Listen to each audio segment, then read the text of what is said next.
Hello बच्चों, आइए प्रश्न को पढ़ते हैं।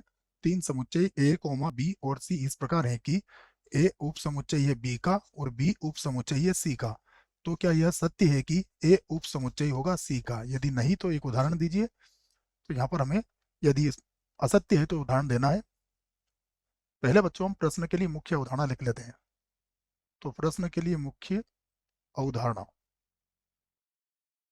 मुख्य अवधारणा में हम प्रश्न को किस प्रकार हल करेंगे इस बात पर चर्चा करेंगे, और यदि उसके लिए कोई आवश्यक सूत्र होंगे तो उन्हें भी लिखेंगे।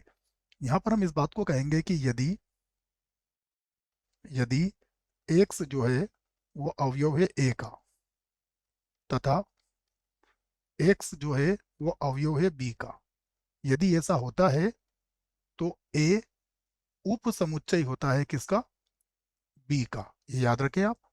और एक और अच्छी बात याद रखें कि यदि a बराबर नहीं है b के, तो ऐसी स्थिति में हम क्या करते कहते हैं कि a b का उचित उप समुच्चय है।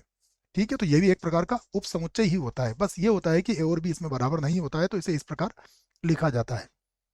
अब यहां से हम प्रश्न को हल करते हैं। देखिए, और हल करने के लिए सबसे पहले मैं क्या क्या दिया है उसे लिख लेता हूं। दिया है, देखिए हमें दो बातें दी गई है। हमें कहा गया है कि ए उप समुच्चय है किसका? बी का, तथा बी उप समुच्चय है किसका? सी का। ये हमें दिया गया है और हमें देखना है कि ए उप समुच्चय सी का है या नहीं है। तो इसके लिए हम क्या करते हैं, मान लेते हैं कि माना x जो है वो अवयव है किसका? a का। ये मैंने मान लिया कि x a का एक अवयव है। तो अब देखिए, यदि यदि x किसका अवयव है? a का, तथा a उप समुच्चय है किसका?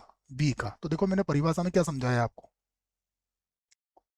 कि यदि x a का अवयव है, यदि x b का अवयव है, तो a b का उप समुच्चय होता है। तो यहाँ देखिए x a का अवयव है और a b का उप समुच्चय है, तो x जो है b में अवश्य मिलेगा बच्चों, क्योंकि a जो है b का उप समुच्चय है। तो a के सभी अवयव b में विद्यमान होते हैं। तो आप कह सकते हो कि x जो है वो किसका अवयव है? b का अवयव होगा। ठीक है, फिर से देखिए, यदि अब हमें ये पता लग चुका है कि x किसका अवयव है? b का अवयव है, तथा क्या दिया गया है हमें कि b जो है वो उप समुच्चय है किसका? c का। तो फिर से वही बात दोहराऊंगा कि यदि x b का अवयव है और b c का उप समुच्चय है, तो b के तो सभी अवयव c में विद्यमान होंगे, अर्थात x जो है वो किसका अवयव होगा? c का अवयव होगा। अब देखिए यहाँ पर क्या हुआ, यहाँ पर आप कहेंगे कि x जो है वो किसका अवयव आया? देखो a का अवयव हमने लिया था, तथा x किसका अवयव निकला है? x जो है वो c का भी अवयव है। तब तब हम क्या कहेंगे? देखो ये मैंने आपको मुख्य उदाहरण में परिभाषा इसकी समझा दी है। तब तब आप कहोगे कि a जो है वो उप समुच्चय होगा किसका? c का। इसका मतलब क्या हुआ कि अतः कथन क्या है हमारा? सत्य है। अतः मैं पूरा लिख देता हूं, a उप समुच्चय हो b,